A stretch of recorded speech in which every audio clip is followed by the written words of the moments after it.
سامعین و ناظرین حضرات، السلام علیکم ورحمۃ اللہ وبرکاتہ۔ اللہ تعالیٰ بنائن یہ عید قربان سانہ خاطر باعث رحمت، باعث مغفرت، باعث نجات۔ اس ساری زانان کہ عید قربان ہر ؤری یوان اس برو کن تو أکس مسلمانس کت پٲٹھۍ پزِ قربٲنی کرٕنۍ تو قربٲنی ہُنٛد انداز کیا چھُ، امیک مسائل کیا چھُ تو شرعی امچ فضیلت کیا چھُ، قرآن و احادیث کے حوالہ چھِ اَسہِ مفتیان کرامن دعوت دِژمٕژ، یتھ منٛز اَسہِ عالی جناب عزت مآب حضرت علامہ مولانا مفتی سہیل اختر مصباحی یم چھِ اَسہِ اتھ منٛز مدعو کٔرمٕتۍ۔ یمن کرو أسۍ اتھ متعلق کینٛہہ سوالات کہ قربٲنی کتھ اندازس پٮ۪ٹھ پزِ اَسہِ کرٕنۍ تو قربٲنی ہٕنٛدۍ شرعی اصوٗل کیا چھِ، کمن اصوٗلن تحت پزِ اَسہِ قربٲنی کرٕنۍ۔ کہ قربانی کے حوالے سے ہم مفتی صاحب آپ کی بارگاہ میں یہ عرض کرنا چاہیں گے کہ قربانی کے حوالے سے رب کائنات کا کیا حکم ہے قرآن مقدس میں؟ نحمدہ و نصلی علی رسولہ الکریم، اما بعد فاعوذ باللہ من الشیطان الرجیم، بسم اللہ الرحمن الرحیم۔ قربانی کے تعلق سے اللہ رب العزت نے قرآن پاک میں کئی جگہ میں فرمایا ہے، جیسا کہ سورۃ الکوثر میں اللہ رب العزت نے ارشاد فرمایا ہے فَصَلِّ لِرَبِّكَ وَانْحَرْ، جس کا سیدھا سادہ ترجمہ یہ ہے کہ تم اپنے رب کے لیے نماز پڑھو اور قربانی کرو۔ اللہ رب العزت نے اپنے بندوں کو یہ حکم فرمایا ہے کہ تم اپنے رب کی رضامندی کے لیے، خوشنودی حاصل کرنے کے لیے تقرب اللہ کی نیت سے اللہ کی بارگاہ میں قربانی کریں۔ قربانی کہتے ہیں کہ مخصوص جانور کو مخصوص دنوں میں اللہ تقرب اللہ کی نیت سے جانور کے ذبح کرنے کا نام قربانی ہے، اسی کو قربانی کہتے ہیں۔ اور قربانی میں صرف نیت یہ ہونی چاہیے، تقرب اللہ کی نیت ہونی چاہیے۔ مفتی صاحب قبلہ آپ سے گزارش ہے، یہ تقرب اللہ جو ہے یہ عربی الفاظ ہے، ممکن ہے ہو سکتا ہے عام لوگوں کو یہ سمجھ میں نہ آئے۔ تقرب اللہ کا معنی اور مفہوم یہ ہے کہ اللہ کے نزدیک قربت حاصل کرنے کے لیے، اللہ کی رضا کے لیے، یہی تو اس کا معنی ہوگا۔ جی، تو تقرب اللہ کے لیے جو قربانی کی جاتی ہے، احادیث کے حوالے سے آپ اس کی فضیلت پر کچھ فرمانا چاہیں گے؟ جی، تقرب اللہ تو کہتے ہیں کہ اللہ کے لیے قربت چاہنا، یعنی عبادت کرے آپ تاکہ اللہ سے قربت حاصل ہو آپ کو۔ ہلو، السلام علیکم۔ وعلیکم السلام ورحمۃ اللہ وبرکاتہ۔ ہلو، وعلیکم السلام، کم چھو جناب؟ الحمدللہ۔ ہلو، فرمائیو فرمائیو فرمائیو جناب، أسۍ چھِ بوزان تُہُنٛد سوال، فرمائیو۔ ہلو، ہاں فرمائیو۔ ہلو، تُہنٛز آواز چھُنہٕ اَسہِ نِش صاف واتان کینٛہہ حظ۔ اچھا،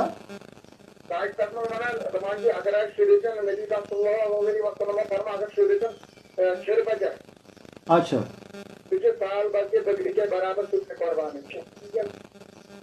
چھِرٕ بچہِ۔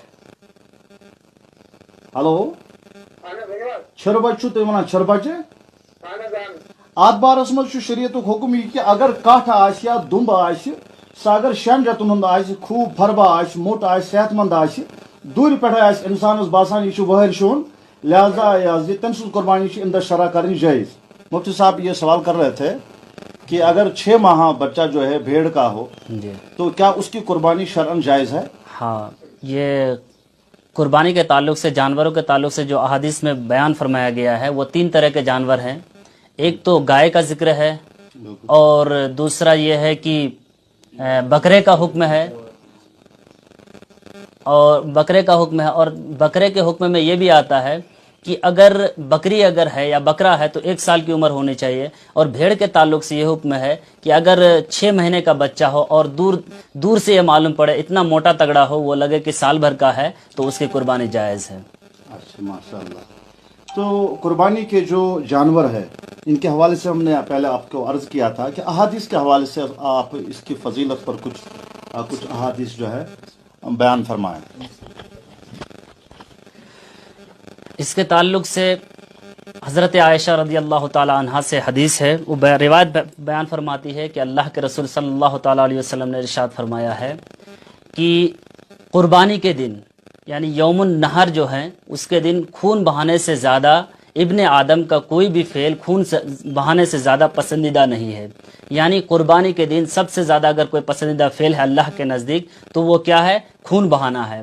پھر آگے حضرت عائشہ بیان فرماتی ہے کہ جب اللہ کے رسول صلی اللہ علیہ وسلم اس حدیث میں بیان فرماتے ہیں کہ جب کوئی انسان اللہ کی راہ میں قربانی کرتا ہے تو وہ جانور کل قیامت کے میدان میں اپنے بالوں، اپنے کھروں اور اپنے سینگوں کے ساتھ آئے گا، اور قربانی کے جانور کو جب ذبح کیا جاتا ہے تو اس کے خون کے زمین میں گرنے سے پہلے اللہ تبارک و تعالیٰ اسے قبول فرما لیتا ہے. تو قربانی کی بہت بڑی فضیلت ہے. احادیث مبارکہ میں آتا ہے کہ جب کوئی انسان قربانی کرتا ہے تو جس جانور کا قربانی کرتا ہے تو اس جانور کے بال کے برابر اس کے نامہ اعمال میں نیکیاں لکھی جاتی ہے.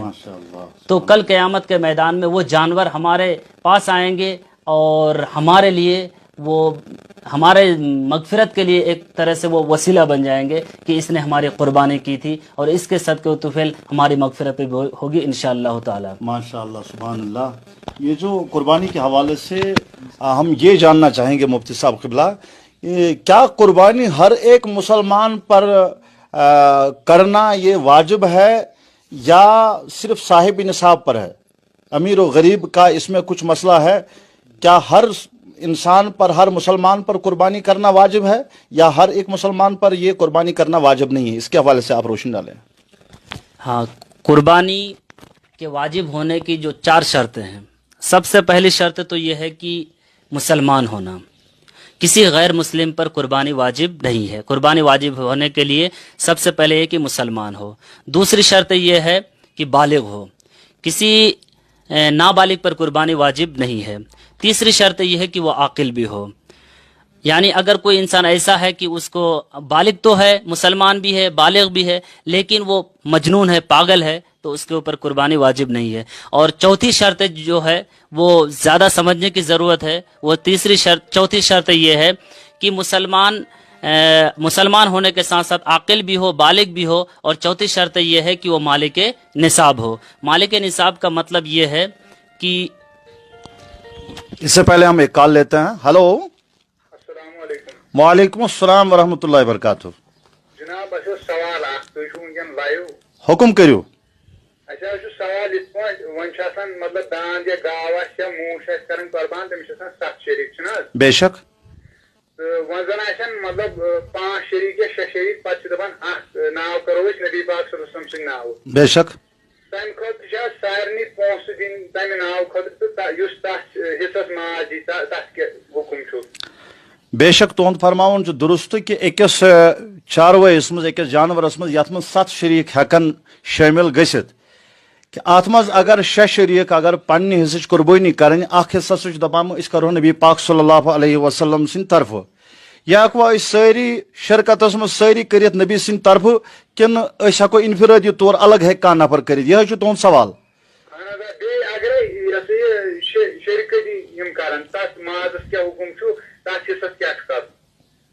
ان کا سوال یہ ہے مفتی صاحب کہ جیسے بڑے جانور میں 7 لوگوں کی شرکت ہوتی ہے، 7 لوگ اس میں شریک ہوتے ہیں. 6 لوگوں نے شرکت کر کے قربانی کی نیت سے مطلب وہ قربانی کر رہے ہیں. 7واں حصہ جو اس میں وہ نبی اکرم صلی اللہ علیہ وسلم کی طرف سے کرنا چاہتے ہیں. کیا وہ سب لوگوں کی طرف سے وہ 7واں حصہ جو ہے قربانی ہو سکتا ہے یا کسی ایک فرد خاص کی طرف سے وہ ہوگا؟ اس پر آپ روشنی ڈالیں. تو جو لائیو پروگرام وچھان آپ میں ملتے جواب.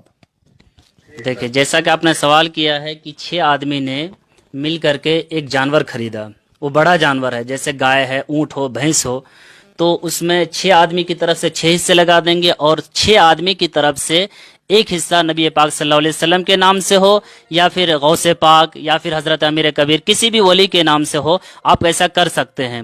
یہ ایک الجھن یہ ہوتی ہے کہ لوگ یہ سمجھتے ہیں کہ جو حصہ ہو اس کا پیسہ دینا بھی ضروری. ایسا نہیں ہے.